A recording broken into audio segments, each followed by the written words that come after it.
حضرت محمد صلی اللہ علیہ وسلم اور حضرت خدیجہ کی پہلی رات۔ حضرت خدیجہ اپنے غلام میسرہ سے کہنے لگی، محمد کو اندر بھیج دو۔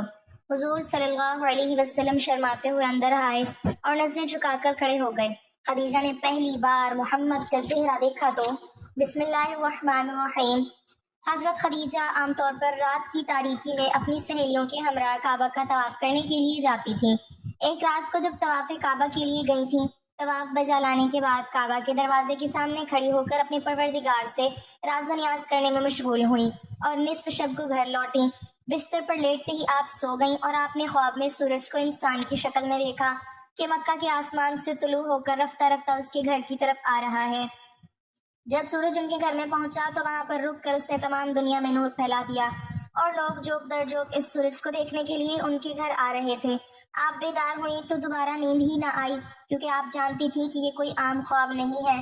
صبح اور سورج طلوع ہونے کے بعد وہ فوراً اپنے چچیرے بھائی ورقہ بن نوفل کے گھر گئیں اور جو کچھ خواب میں دیکھا تھا اپنے منوان ان کے سامنے بیان کیا۔ جو ہی ان کی بات ختم ہوئی، ورقہ بن نوفل کے چہرے پر ایک خوبصورت مسکراہٹ رونما ہوئی اور انہوں نے حضرت خدیجہ رضی اللہ تعالی عنہا سے مخاطب ہو کر کہا، مبارک ہو تم پر اے میری چچا زاد بہن، اگر تمہارا خواب صادق ہوا تو نور نبوت تمہارے گھر آئے گا اور تمہارے گھر کا نور تمام عالم کو منور کر دے گا۔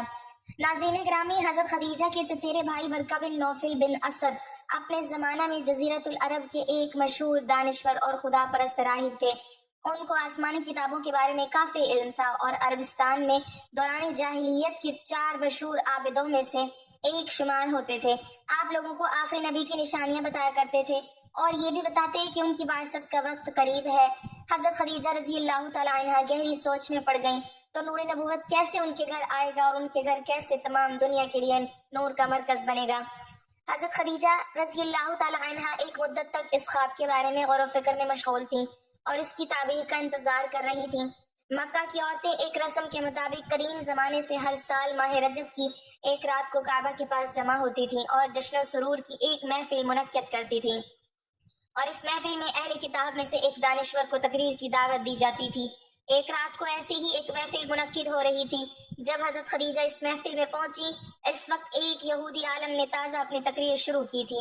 اس تقریر کے دوران اچانک حضرت محمد صلی اللہ علیہ وسلم کعبہ کے پاس سے گزرے۔ تقریر کرنے والے اہل کتاب کی نظر جو ہی حضرت صلی اللہ علیہ وسلم پر پڑی تو اس نے اپنی تقریر کو روک کر عورتوں سے یوں خطاب کیا، اے قریش کی عورتیں، جو جوان ابھی ابھی کعبہ کے پاس سے گزرا ہے وہ مستقبل میں پیغمبر آخر الزماں ہوگا۔ آپ میں سے جو بھی اس کی شریک حیات بن سکتی ہو اس میں تاخیر نہ کرنا۔ اس اہل کتاب دانشور کے کلام کو سن کر خواتین میں ہلچل مچ گئی۔ ان میں سے بعض عورتیں اس دانشور کے کلام پر ہنستی تھیں اور بعض عورتیں مذاق اڑاتی تھیں اور بعض عورتیں اس کو برا بھلا کہتی تھیں۔ بہرحال محفل شور و غل اور ہلچل سے دوچار ہوئی اور عورتیں متفرق ہو گئیں۔ حضرت خدیجہ رضی اللہ تعالی عنہا گھر چلی گئیں اور اپنے خواب اور یہودی عالم کی باتوں میں ربط تلاش کرنے لگیں۔ اگلے دن حضرت خدیجہ رضی اللہ تعالی عنہا نے اپنی کنیز کو اس یہودی دانشور کے پاس بھیجا اور اسے اپنے گھر آنے کی دعوت دی۔ یہ اہل کتاب دانشور جب حضرت خدیجہ رضی اللہ تعالی عنہا کے گھر پہنچا تو حضرت خدیجہ رضی اللہ تعالی عنہا نے اس سے سوال کیا کہ اے دانشور، آپ نے کیسے سمجھا کہ محمد خدا کے پیغمبر ہیں؟ یہودی عالم نے جواب میں کہا، میں نے ان کے صفات کو تورات میں پڑھا ہے۔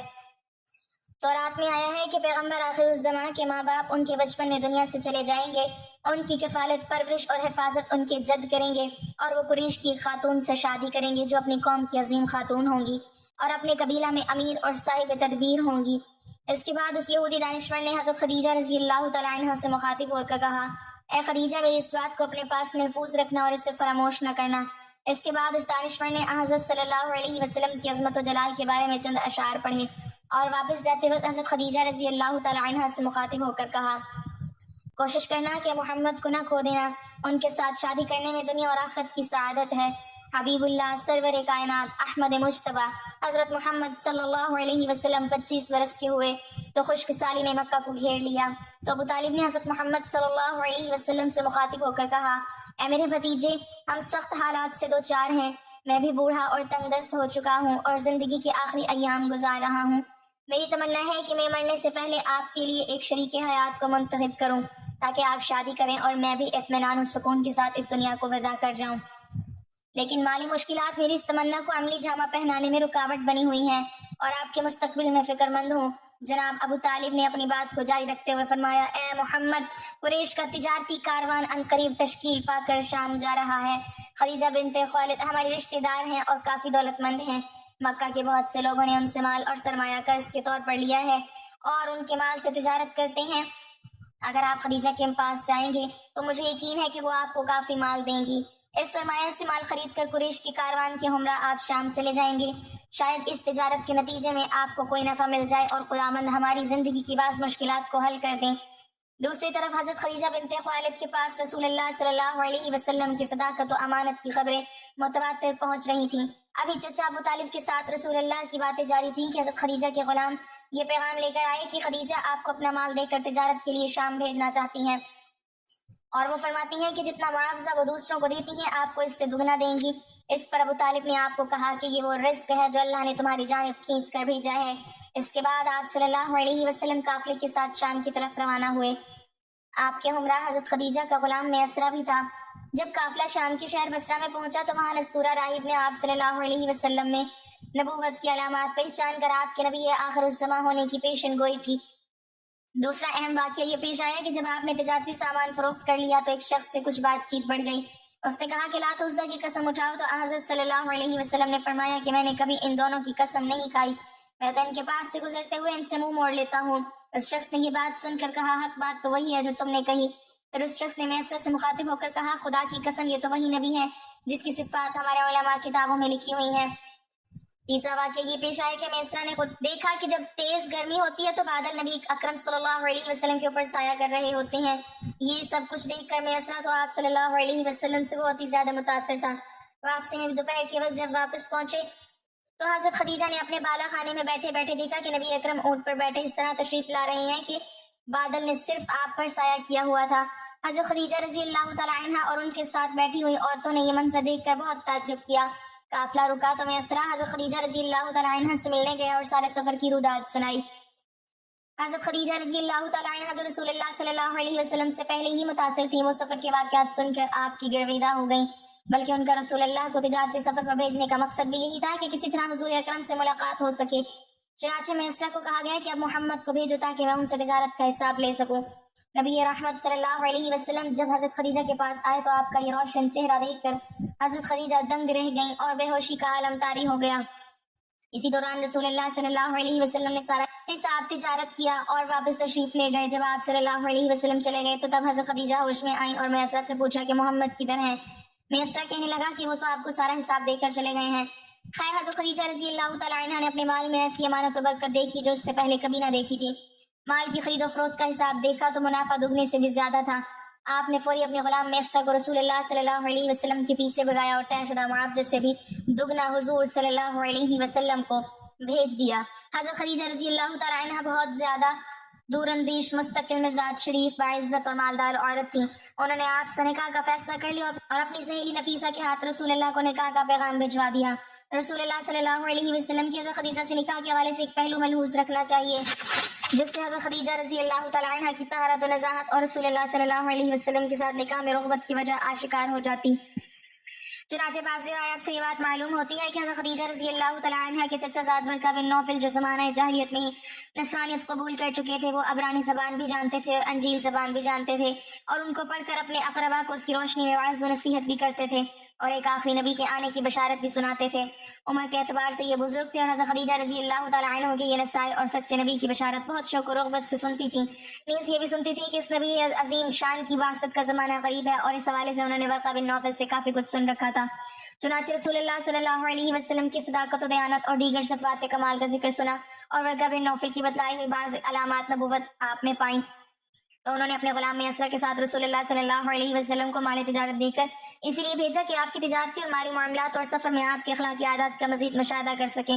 اس لیے بعض روایات میں ہے کہ انہوں نے غلام کو ہدایت کی تھی کہ سفر کے تمام واقعات نوٹ کریں اور واپسی پر پوری تفصیل بتائیں۔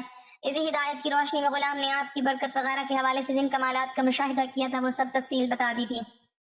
اس سے حضرت خدیجہ رضی اللہ تعالیٰ عنہ کا ظن غالب ہو گیا اور اللہ تعالیٰ کے آخری رسول صلی اللہ علیہ وسلم یہی ہیں، اور انہوں نے یہ سوچا کہ اس سے بڑی سعادت کیا ہوگی کہ آپ کی زوجیت کے رشتے سے منسلک ہو جاؤں۔ چنانچہ صدیقہ طاہرہ و مطہرہ ام المومنین حضرت خدیجہ رضی اللہ تعالیٰ عنہ نے بالواسطہ آپ صلی اللہ علیہ وسلم کو پیغام نکاح بھیج دیا۔ آپ نے اپنے چچاؤں کو مذکورہ رشتہ کے سلسلے میں آگاہ فرمایا، جس کے بعد آپ کے چچا حضرت حمزہ رسول اللہ صلی اللہ علیہ وسلم کے ساتھ حضرت خدیجہ رضی اللہ تعالیٰ عنہ کے والد خالد بن اسد کے پاس رشتہ لے کر آئے۔ بمطابق روایت ابن اسحاق، مبرد اور دیگر کے قول کے مطابق حضرت خدیجہ رضی اللہ تعالیٰ عنہ کے والد کے انتقال ہو چکا تھا۔ حضرت حمزہ رضی اللہ تعالیٰ عنہ رشتہ لے کر حضرت خدیجہ رضی اللہ تعالیٰ عنہ کے چچا عمرو بن اسد کے پاس تشریف لائے۔ رشتہ طے پانے کے بعد نبی آخر الزماں اور حضرت خدیجہ رضی اللہ تعالیٰ عنہ کے نکاح کی تقریب حضرت خدیجہ رضی اللہ تعالیٰ عنہ کے گھر میں منعقد ہوئی۔ جناب ابو طالب کے خطبہ نکاح پڑھنے کے بعد حضرت خدیجہ رضی اللہ تعالیٰ عنہ کے چچا زاد بھائی عمرو بن اسد نے حضور اکرم صلی اللہ علیہ وسلم کی شان میں یہ جملہ کہا، یہ محمد بن عبداللہ علی نسب اور معزز جوان مرد ہیں، اور حضرت خدیجہ رضی اللہ تعالیٰ عنہ کا نکاح آپ سے کر دیا۔ اس نکاح کا مہر 12.5 اوقیہ چاندی مساوی 500 درہم طے ہوا۔ آج کل اس کا وزن 131 تولہ 3 ماشا چاندی بنتا ہے۔ آپ صلی اللہ علیہ وسلم نے اپنے تمام ازواج مطہرات اور صاحبزادیوں کا مہر بھی یہی رکھا، سوائے ام المومنین حضرت ام حبیبہ کے۔ آپ کا مہر شاہ حبشہ نجاشی نے اپنے پاس سے کئی گنا زیادہ ادا کیا تھا۔ نکاح کے بعد آپ نے ولیمے کا اہتمام فرمایا اور اونٹ سے بھا کر کے لوگوں کو دعوت کھلائی۔ شادی کی پہلی رات حضرت خدیجہ رضی اللہ تعالیٰ عنہ حضور صلی اللہ علیہ وسلم سے ہم بستر نہ ہوئی، بلکہ پوری رات شکرانے کی عبادت کرتی رہیں۔ مکہ کی وادی میں خاموشی پھیلی ہوئی تھی، پہاڑوں پر رات کا سایہ تھا اور ستارے آسمان پر ایسے جھلملاتے تھے جیسے زمین پر ہونے والے ایک نئے آغاز کو دیکھنے کے لیے سب اکٹھے ہو گئے ہوں۔ کعبہ کے گرد ہلکی ہلکی روشنی نظر آ رہی تھی۔ یہ روشنی صرف چراغوں کی نہ تھی بلکہ دعاؤں اور برکتوں کی روشنی بھی تھی۔ آج مکہ میں ایک ایسا نکاح ہوا تھا جو آنے والے زمانوں کے لیے روشنی کا مینار بننے والا تھا۔ الصادق الامین محمد بن عبداللہ صلی اللہ علیہ وسلم اور قریش کی سب سے معزز خاتون حضرت خدیجہ بنت خویلد رضی اللہ تعالی عنہ کا۔ حضرت خدیجہ رضی اللہ تعالی عنہ اپنے کمرے میں بیٹھی تھی، چراغ کی مدھم لو ان کے چہرے پر سایہ ڈال رہی تھی۔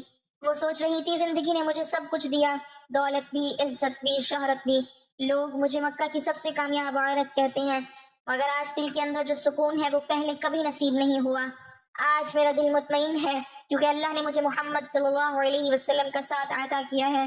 ان کے دل میں خوشی کے ساتھ ہلکی سی گھبراہٹ بھی تھی، یہ گھبراہٹ محبت کی تھی۔ وہ بار بار اللہ کا شکر ادا کرتی جاتی، یا اللہ تیرا شکر ہے کہ تو نے مجھے اپنے سب سے برگزیدہ بندے کا شریک حیات بنایا۔ اسی دوران قدموں کی آہٹ آئی، دروازہ کھلا، محمد مصطفیٰ صلی اللہ علیہ وسلم کمرے میں داخل ہوئے۔ ان کا چہرہ نور سے دمک رہا تھا اور نگاہیں جھکی ہوئی تھیں۔ وہ وقار اور سکون کے ساتھ چلتے ہوئے کمرے کے وسط میں آئے۔ ان کے آنے سے کمرے کی فضا بدل گئی، جیسے چراغ کی لو اور روشن ہو گئی ہو، جیسے ہوا نرم اور ٹھنڈی ہو گئی ہو۔ حضرت خدیجہ رضی اللہ تعالیٰ عنہ نے نظریں اٹھا کر دیکھا تو دل دھڑکنے لگا۔ یہ وہی ہستی تھی جنہیں مکہ والے امین کہتے تھے، جن پر دشمن بھی اعتماد کرتے تھے۔ آج وہی ہستی ان کی شریک حیات تھی۔ رسول اللہ صلی اللہ علیہ وسلم نے سب سے پہلے وضو فرمایا۔ پانی کے قطرے چہرے اور ہاتھوں سے بہہ کر زمین پر گر رہے تھے اور روشنی کی موتیوں کی طرح چمک رہے تھے۔ وضو کے بعد آپ صلی اللہ علیہ وسلم نے جائے نماز بچھائی اور 2 رکعت نفل کے لیے کھڑے ہو گئے۔ حضرت خدیجہ رضی اللہ تعالیٰ عنہ نے نرم لہجے میں کہا، کیا میں بھی آپ کے ساتھ شریک ہو سکتی ہوں؟ رسول اللہ صلی اللہ علیہ وسلم مسکرائے اور محبت سے جواب دیا، ہاں خدیجہ، اللہ کے سامنے ہم دونوں ایک ساتھ جھکیں گے۔ دونوں نے ایک ساتھ نماز ادا کی، کمرہ تسبیح اور دعا کی آوازوں سے بھر گیا۔ ایسا لگتا تھا جیسے فرشتے بھی شریک ہو گئے ہوں۔ یہ لمحہ دنیاوی نہ تھا، یہ آسمانی تھا۔ نماز کے بعد رسول اکرم صلی اللہ علیہ وسلم نے ہاتھ اٹھائے۔ ان کی آواز نرم اور دل کو چھو لینے والی تھی، اے اللہ ہمارے اس گھر میں برکت عطا فرما، خدیجہ کو میرے لیے باعث سے سکون بنا اور مجھے ان کے لیے باعث سے رحمت، ہمیں نیکی پر جمع رکھ اور نیکی پر ہی جدا کرنا۔ حضرت خدیجہ رضی اللہ تعالیٰ عنہ کی آنکھوں میں آنسو آ گئے۔ یہ آنسو خوشی اور شکر کے تھے۔ انہوں نے دل ہی دل میں کہا، یا اللہ، میں تیرا شکر ادا کرتی ہوں کہ تو نے مجھے اپنی سب سے محبوب ہستی کا ساتھ دیا، مجھے ان کی خدمت اور مددگار بنا دے۔ رسول اکرم صلی اللہ علیہ وسلم نے خدیجہ کی طرف دیکھا، ان کے مسکراہٹ میں نرمی اور وقار تھا۔ رسول اللہ صلی اللہ علیہ وسلم نے فرمایا، خدیجہ، اللہ نے تمہیں میرے لیے رحمت بنایا ہے۔ حضرت خدیجہ رضی اللہ تعالیٰ عنہ نے کہا، اے ابو القاسم، میں نے دنیا کو دیکھا ہے، عزت بھی، دولت بھی، مگر آج دل کو جو سکون ملا ہے وہ پہلے کبھی نہ تھا۔ تم سچے ہو، امانت دار ہو، مجھے فخر ہے کہ میں تمہارے ساتھ ہوں۔ یہ مکالمے چھوٹے تھے مگر ان میں دل کی سچائی اور محبت کی گہرائی تھی۔ یہ صرف الفاظ نہ تھے، یہ 2 دلوں کا عہد تھا۔ رات گہری ہوتی جا رہی تھی، چراغ کی لو کبھی تیز ہوتی کبھی مدھم، باہر پہاڑوں پر خاموشی تھی، کمرے میں 2 دل قریب آ چکے تھے۔ الفاظ کم تھے مگر دلوں کی گفتگو زیادہ تھی، کبھی خاموشی چھا جاتی، کبھی ایک دوسرے کی مسکراہٹ سب کچھ کہہ دیتی۔ وہ لمحے ایسے تھے کہ وقت تھم سا گیا تھا۔ حضرت خدیجہ رضی اللہ تعالیٰ عنہ نے دل میں کہا، میں اپنی زندگی کا ہر لمحہ ان کے ساتھ گزاروں گی، ان کی خوشی میری خوشی ہوگی، ان کا غم میرا غم ہوگا، اور اگر یہ کسی مشن کے لیے اٹھیں گے تو میں اپنی جان، اپنا مال، اپنا دل، سب کچھ ان پر قربان کر دوں گی۔ یہ صرف سوچ نہ تھی بلکہ آنے والے برسوں میں یہی حقیقت بن گئی۔